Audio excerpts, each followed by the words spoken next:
Bom, irmãos, eu queria trazer uma palavra para o seu coração. Inicialmente, eu queria pedir que não colocasse o tema, se tiver aí, tá bom? Eu quero testar a sua memória. A gente vai fazer uma brincadeira rápida aqui. Eu vou falar a introdução e aí você tem que adivinhar que texto que eu vou ler, tá? Para testar a sua memória evangélica, sua memória bíblica, tá bom? Vamos lá, vamos ver se vai ser fácil.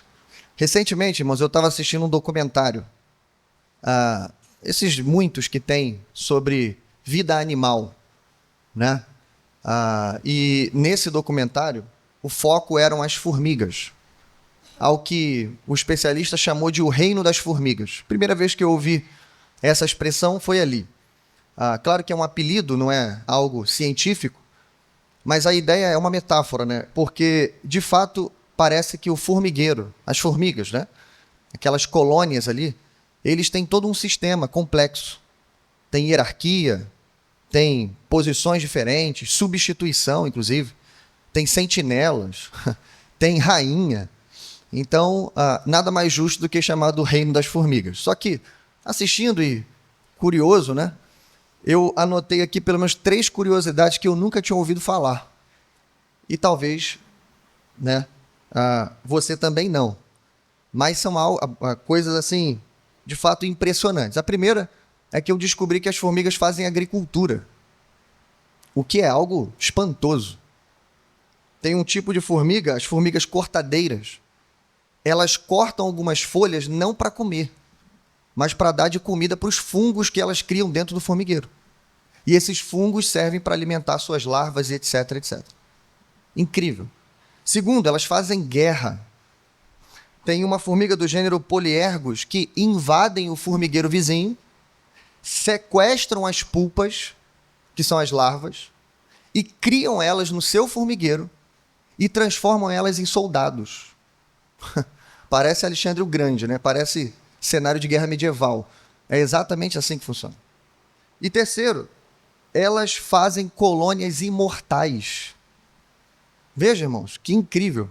Embora uma formiga rainha possa viver apenas 20 anos, mas como eu falei, o sistema de substituição é perfeito. Quando uma formiga tomba, seja no campo, seja colhendo, seja armazenando ou protegendo o formigueiro, ela logo é substituída por alguém que já está preparada para tomar o lugar dela, inclusive a rainha. Então, isso faz com que formigueiros durem milhares de anos. E por isso é chamado reino das formigas, um reino que é anterior ao nosso, e está aí até hoje. Então, é espantoso, assustador e maravilhoso ver a natureza criada de Deus. Claro que coloca inveja na gente, porque, veja, até aqui a gente tem uma comunidade autossustentável, formada por indivíduos que têm propósito, senso de comunidade e total diligência. Não coloca inveja? Imagina uma comunidade assim, né? E é por esse motivo que eu acho que você já sabe o texto que a gente vai ler, né? Sabe ou não? Amém? Já sabe ou não, irmão? Ih, tá fraco, hein? Exatamente. Ainda falaram o texto, Provérbios 6:6. Exatamente. Vai ter com a formiga preguiçosa. É por isso, irmãos, que o rei Salomão utilizou o exemplo de uma das menores criaturas de Deus, desse inseto pequenino, tão desprezado, tão, às vezes, incômodo para a gente, para poder trazer uma lição tão poderosa. Então, o tema de hoje, o tema que a gente vai ver, se chama O Perigo de Servir com a Preguiça. Como a Bíblia lida com a nossa preguiça.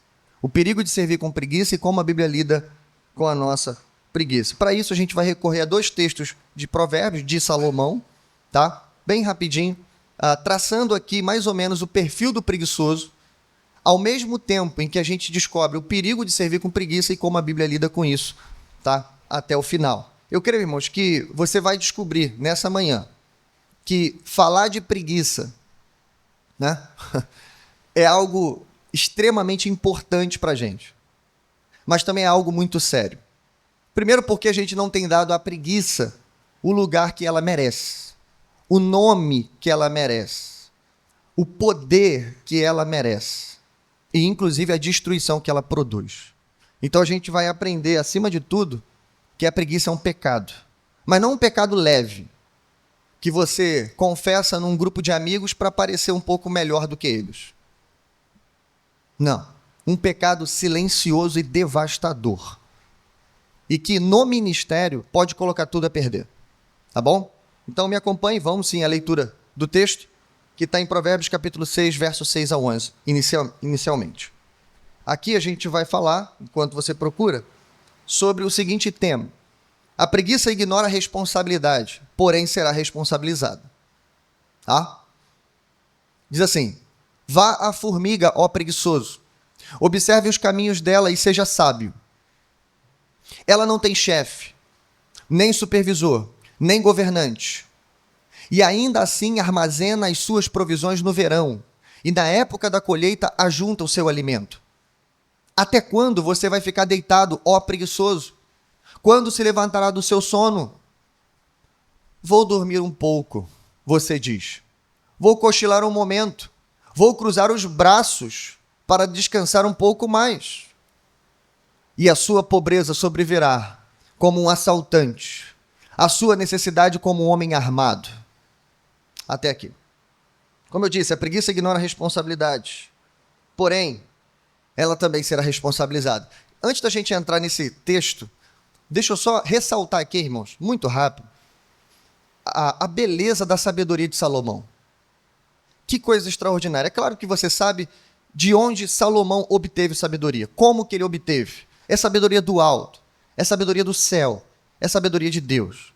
Mas veja, irmãos, que sabedoria. Imagina quanta sabedoria é suficiente.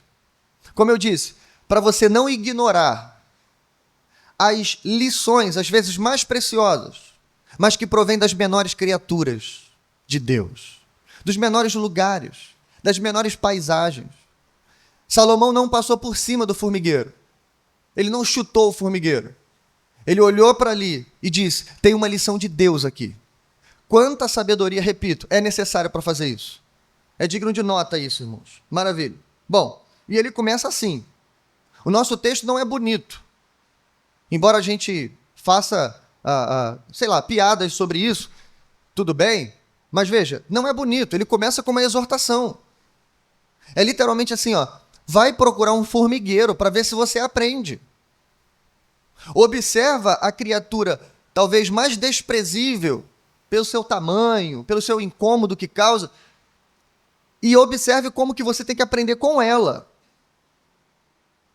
Formiga não é algo exuberante, irmãos. Ela não tem juba, ela não tem imponência, ela não põe medo. Mas é com ela que você tem que aprender. Então ela começa assim. E há três coisas aqui na vida da formiga, ou na colônia, ou nesse formigueiro, que ensinam para a gente já algo importantíssimo. Primeiro, elas trabalham sem supervisão. Embora tenha uma rainha, mas não é preciso que haja um comando. A formiga nasce com um propósito muito bem definido.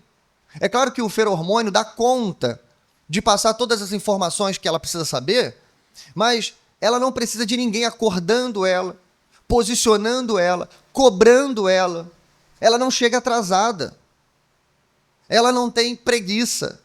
Ela simplesmente sabe o que tem que fazer e faz o que tem que ser feito. Então, veja, não tem supervisão. E com isso, já falei, ela é diligente. Já grava essa palavrinha porque ela é importante para a gente, porque diligência, irmãos, é o oposto de preguiça. Diligência significa, eu tenho um dever.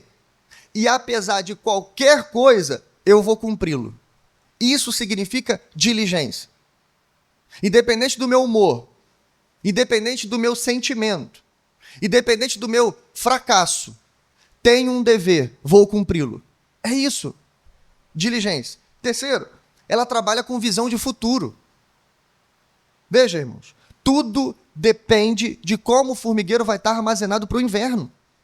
Formiga não sobrevive às chuvas.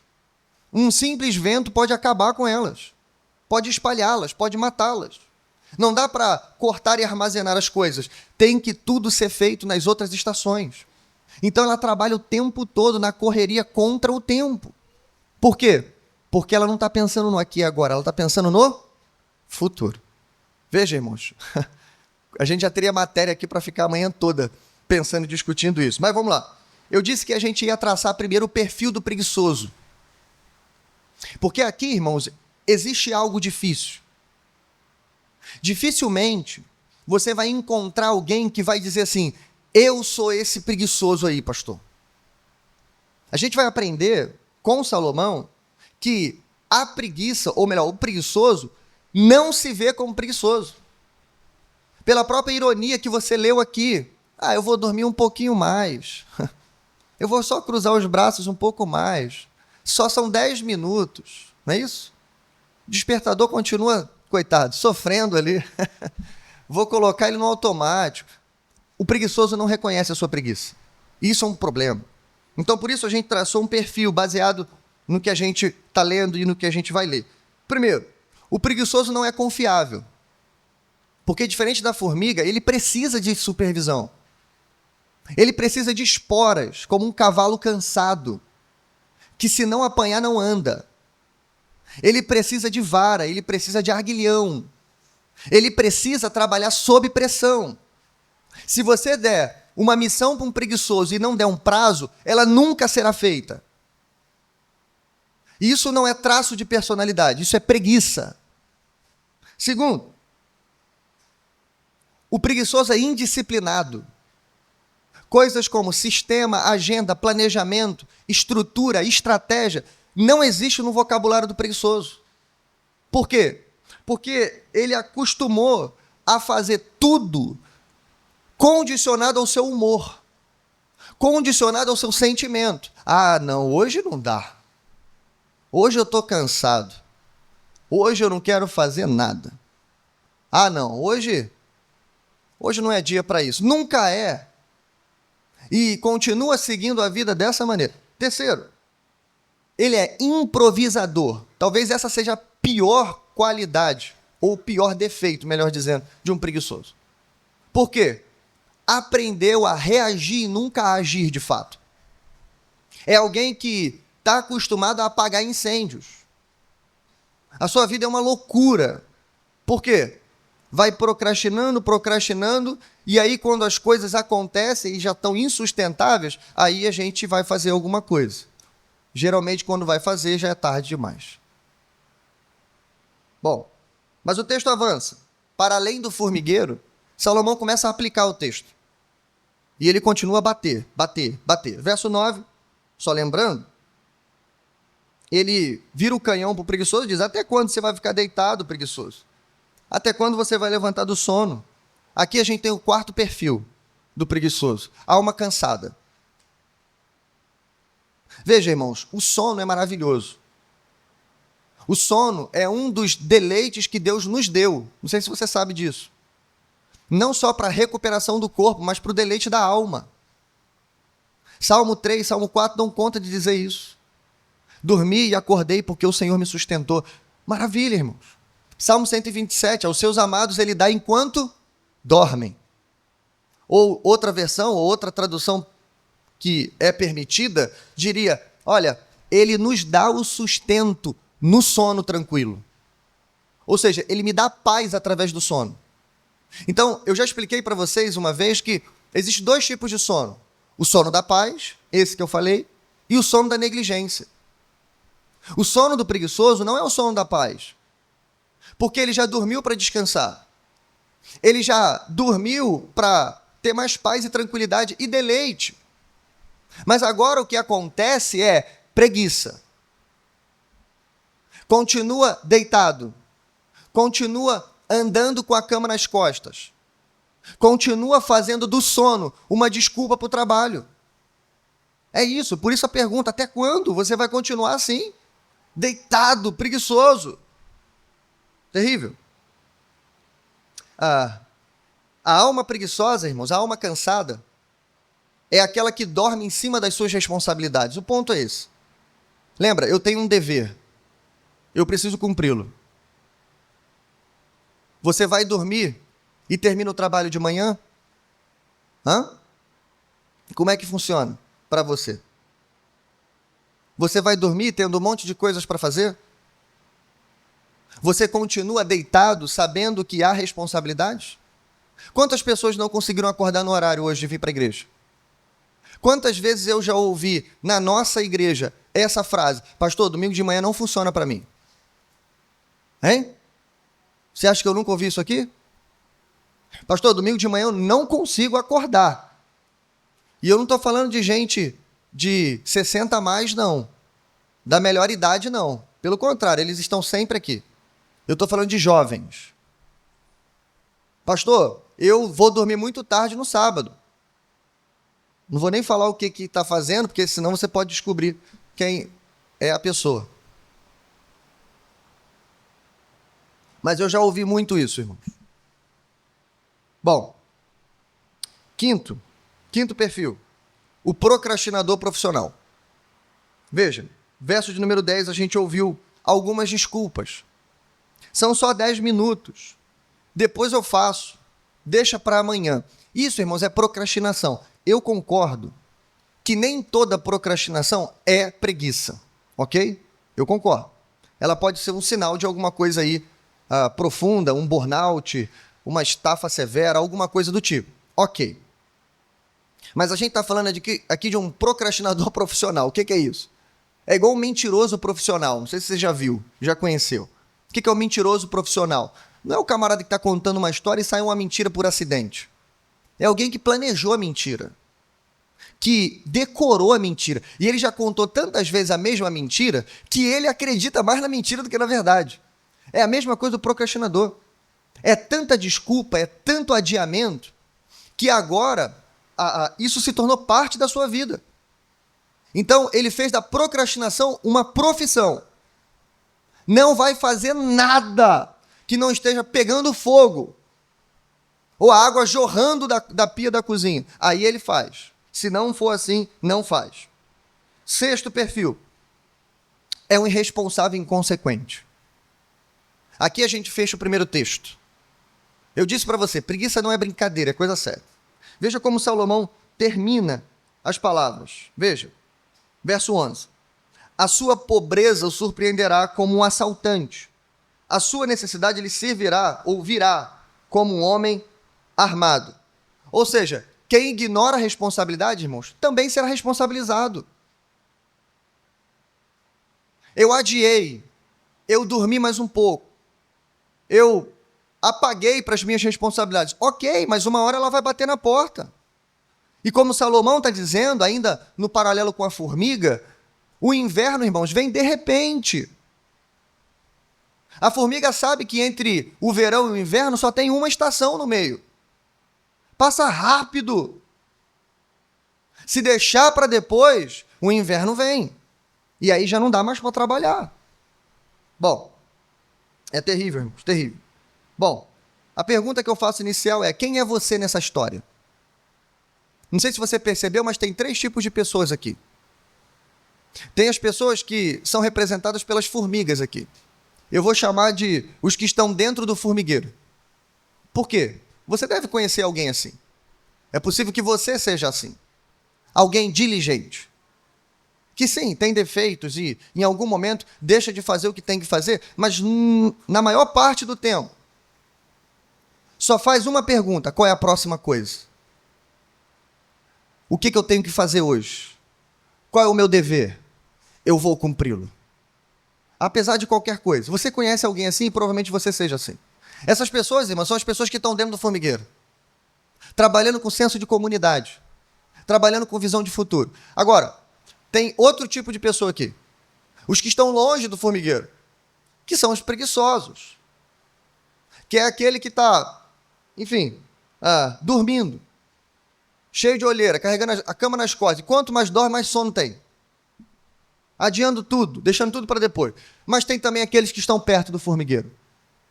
Porque Salomão começa com um convite: olha, vai ter com a formiga, ó preguiçoso. Ou seja, chega perto, se aproxima.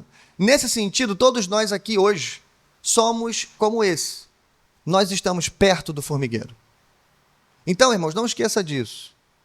Há uma lição preciosa aqui. E toda vez que você se esquecer dela, vai visitar um formigueiro para lembrar. Vai olhar para as criaturas de Deus. não só para a formiga, mas para todas as outras. E veja se tem alguma criatura de Deus que não está cumprindo o seu propósito nesse grande sistema, o ecossistema que Deus criou, a não ser você. Bom, o que está em jogo aqui? Não sei se você percebeu, mas a maior lição do formigueiro é a correta administração do tempo. Não sei se você percebeu isso, mas tudo que a gente falou da formiga depende do tempo. Ela é movida pelo tempo. É por isso que ela não precisa de comando, é por isso que ela não precisa de alguém chicoteando ela, é por isso que ela é tão diligente. Por quê? Porque o tempo está acabando. Ela é movida pelo tempo. Então, observe a redundância. É preciso administrar o tempo enquanto é tempo, porque temos pouco tempo. Isso vale para a gente, irmãos. Pedro, na primeira carta, vai dizer, com o tempo que nos resta. Tiago vai dizer na sua carta, o fim está próximo. Então, observe, irmãos, nós temos coisas importantes a fazer. E aqui eu já não estou falando tanto da sua vida diária, comum, ordinária, secular. Eu estou falando do ministério. Embora a preguiça ataque as duas áreas, de uma ponta a outra, mas veja como isso é prejudicial para aqueles que têm pouco tempo para anunciar o Evangelho de Jesus Cristo. Um dos maiores teólogos da história, Jonathan Edwards, escreveu 70 resoluções. Vale a pena você gastar um tempo para lê-las, no sentido de imitar a fé daqueles que vieram antes de nós. 70 resoluções que ele escreveu para ele. Mas quando você lê aquilo também te ajuda a fazer algumas coisas importantes. A quinta resolução de Jonathan Edwards era o seguinte: resolvo nunca perder um momento de tempo, mas aproveitá-lo da maneira mais proveitosa possível. Eu acho, irmãos, que isso tem tudo a ver com a preguiça. Isso é o que falta o coração do preguiçoso aprender. Que, primeiro, o tempo é uma dádiva de Deus para nós. Foi isso que os reformadores resgataram. Foi isso que eles ensinaram para a gente. Ou reensinaram, reeducaram a igreja. Dizendo, ei, o tempo que cada um de vocês receberam é uma dádiva, é um presente, é uma herança. A pergunta é, o que você vai fazer com ele? Por isso, movido por esse senso, Jonathan Edwards escreve isso. Eu não vou perder tempo. Resolvi. E, irmãos, seja sincero, eu me pego assim às vezes, fazendo algo tão trivial, tão banal, que aí naquele momento você dá um estalo, você desperta e você fala assim, caramba, são tantas horas da manhã e eu ainda não produzi nada. Uau, o dia passou como um raio e eu não saí do lugar. E você navegou na internet, você fez um monte de coisa inútil, mas não produziu absolutamente nada. Então, por favor, comece administrando um dos maiores dons que você recebeu. Você que reclama dizendo, eu não tenho nada, eu não sei fazer nada, Deus não me concedeu nada, eu não tenho nenhum dom, nenhuma capacidade. Coloque isso no seu coração. Ei, você recebeu um dos maiores dons que o ser humano poderia receber, o tempo. Você só precisa fazer alguma coisa com ele. Efésios capítulo 5, verso 15, encerra a questão.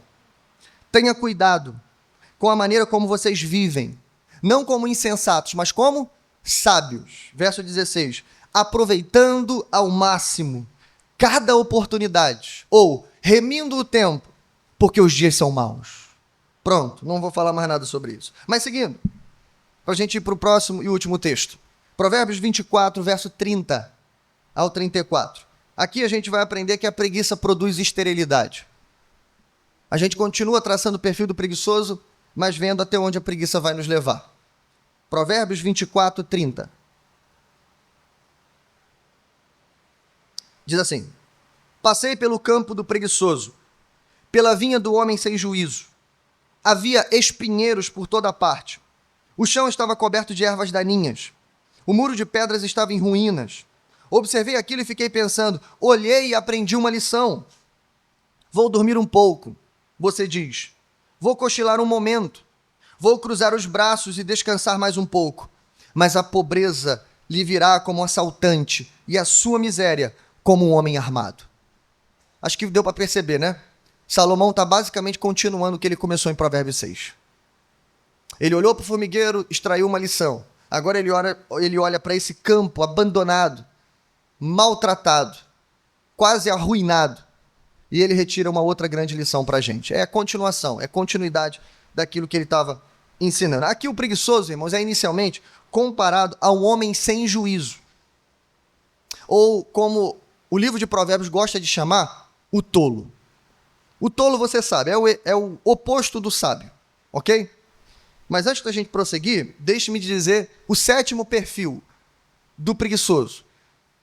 Ele é um homem sem juízo. Ou uma mulher sem juízo. Ou como diz o original, falto de entendimento.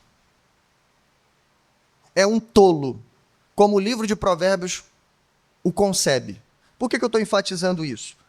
Porque tolo para a gente é uma coisa. Tolo para Salomão é outra coisa. Tolo para a gente imagina que é alguém ignorante, que nunca foi à escola, que não foi educado. Enfim, a gente acha que é isso.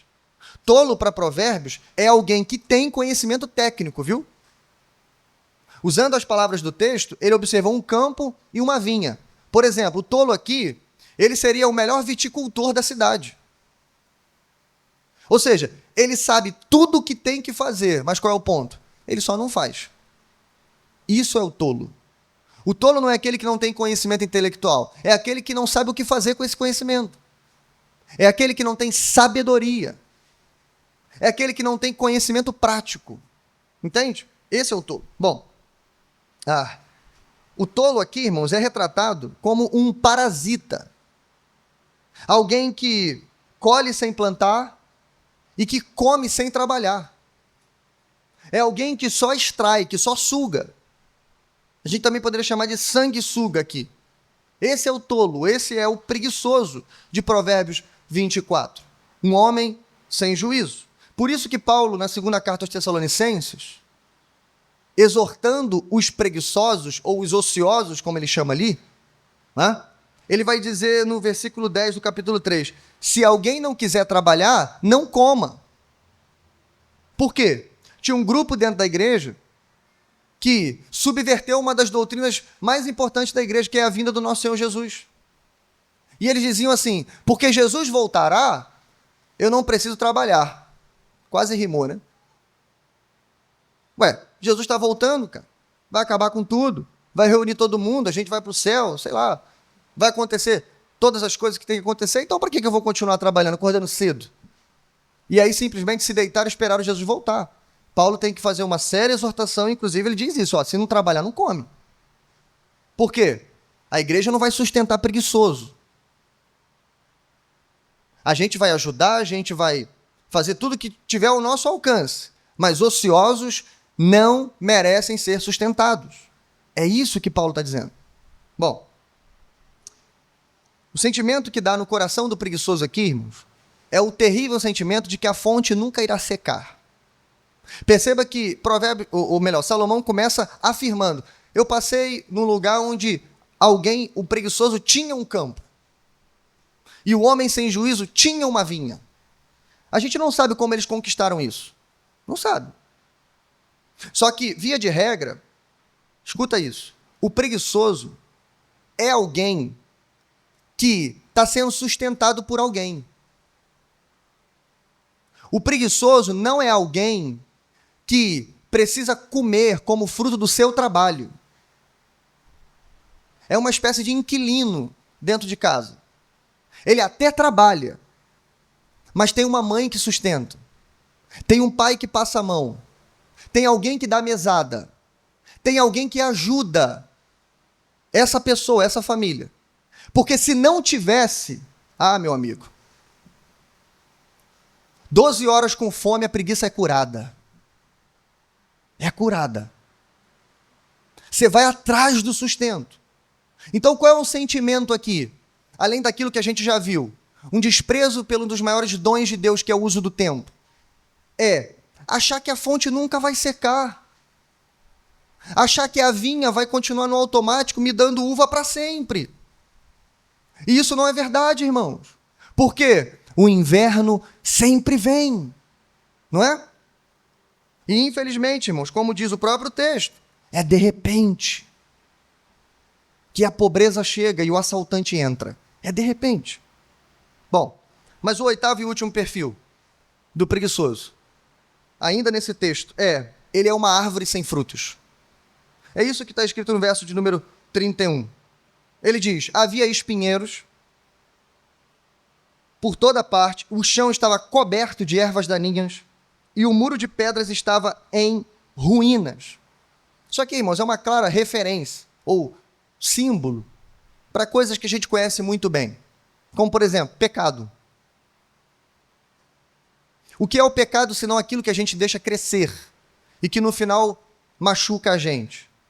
Isso é o espinho do pecado. Segundo, erva daninha simboliza negligência continuada. Erva daninha só cresce em lugares que não estão sendo cuidados.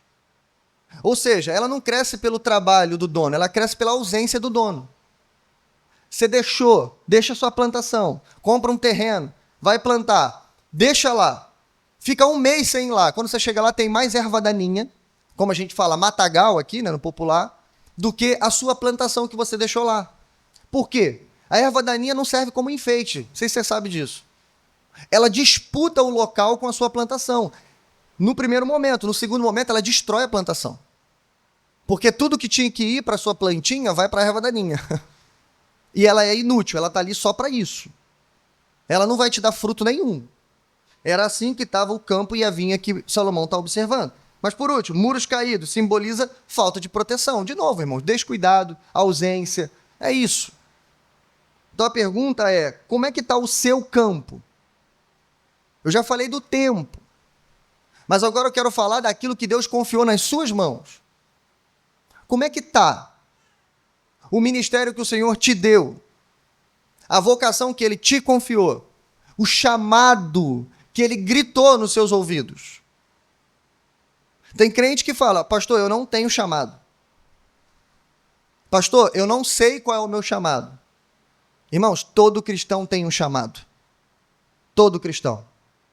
Por quê? Evangelizar não é dom, é dever. Então, se você ainda não descobriu o seu chamado específico, saiba, há um chamado geral para cada um de nós. E sair por todo o mundo, Mesquita, Rio de Janeiro, Ilha dos Marajós, e anunciar essa boa palavra, a palavra do nosso Senhor Jesus. Está aqui, irmãos. Você acha que preguiçoso fica 10 horas dentro de um barco para pregar o evangelho? Correndo o risco de sofrer de malária e outras doenças? Você acha? Não sai nem de casa. Ué, pastor, tem isso lá? Estava até querendo visitar, não vou mais. Não vai, irmãos. Bom, que Deus tenha misericórdia de nós. Lembre-se, Jesus nos ensinou, pelo fruto conhecereis as árvores. Olha para o que você tem produzido. Olha para o resultado do seu trabalho. E você vai constatar, provavelmente, uma falha no seu trabalho. Talvez seja preguiça. Mas eu quero concluir, irmãos, respondendo aquela pergunta inicial. Como a Bíblia lida com a preguiça? Bem rapidinho. A gente viu até aqui, deixa eu me recapitular. Você viu 8 perfis do preguiçoso e como é difícil o preguiçoso se reconhecer assim. Mas o que a gente pode concluir até aqui? Que para a Bíblia, preguiça é coisa séria. Segundo, para a Bíblia, preguiça é um pecado. Terceiro, não é um pecado leve, é um pecado grave. Por quê?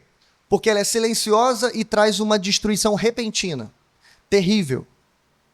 Ela pode arruinar toda a sua vida, toda uma família. Bom, até aqui a gente viu tudo isso. A gente viu também que preguiça é o mau uso de um dos maiores dons que Deus nos deu, o tempo. E agora a gente acabou de ver que a preguiça nos sujeita à esterilidade espiritual. Bom, citando o apóstolo Paulo, para a gente encerrar, capítulo 3, verso 22 ao 24, é inclusive um dos versos que a gente usa no momento ofertório. Mas deixe-me ler dos versos 22 ao 24, Porque aqui há um resumo do apóstolo Paulo de como lidar com a preguiça. Olha o que ele fala. Escravos, obedeçam em tudo a seus senhores terrenos, não somente para agradar os homens, quando eles estão observando.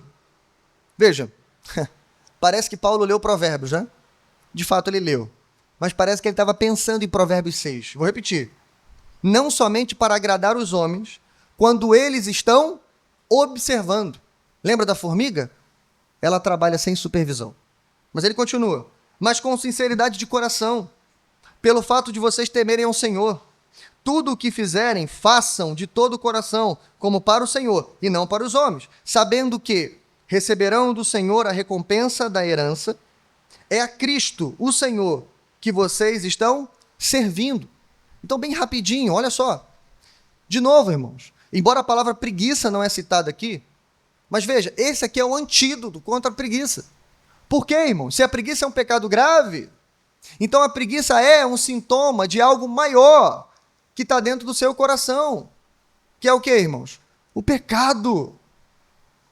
Como disse um certo autor cristão, o maior dos problemas, irmão, do homem é um problema do coração. Sempre é. E aqui Paulo deixa isso claro. Então ele está falando de um problema triplo do coração. Primeiro, é falta de sinceridade. É um coração insincero, desonesto. Lembra? Não confiável. Por quê? Porque o seu trabalho é para agradar os homens. O seu trabalho é porque tem alguém filmando. Porque alguém está observando. Terrível, irmãos. Isso, lembra? É perfil de preguiçoso. Imagina isso no ministério. Eu sirvo a igreja porque o pastor Miguel está ali. Se for o pastor David, aí não. Se for o Sérgio, também não. Se for outro que estiver aqui, aí menos ainda. Serve para agradar homens. Não entenderam que o ministério não é meu, mas é do Senhor Jesus. E veja, a palavra de Paulo é tão poderosa que ela serve tanto para o teu trabalho lá fora, quanto para aqui dentro. Sirva os homens como se estivesse servindo ao Senhor, com sinceridade. Por quê? O teu patrão não está vendo, o teu pastor não está vendo, mas Deus está vendo. Ele sabe de todas as coisas. Segundo, esse coração também tem falta de temor a Deus. Essa é a raiz do problema da preguiça. Falta de temor ao Senhor. É isso que Paulo adverte. Sirvam com temor ao Senhor. E o que é a preguiça, irmão? Se não isso. Se não revelar uma falta de temor ao Senhor. Imagine no ministério, na igreja, irmãos. O que a falta de temor vai fazer com o seu serviço. Você pode até entregar. Entregar da maneira do preguiçoso entrega, né? Daquele jeito. Provavelmente você vai receber um prazo. Aí quando ele estiver vencendo, você vai lá e entrega. Mas qual é o problema de servir sem temor no coração? É que você serve com desleixo.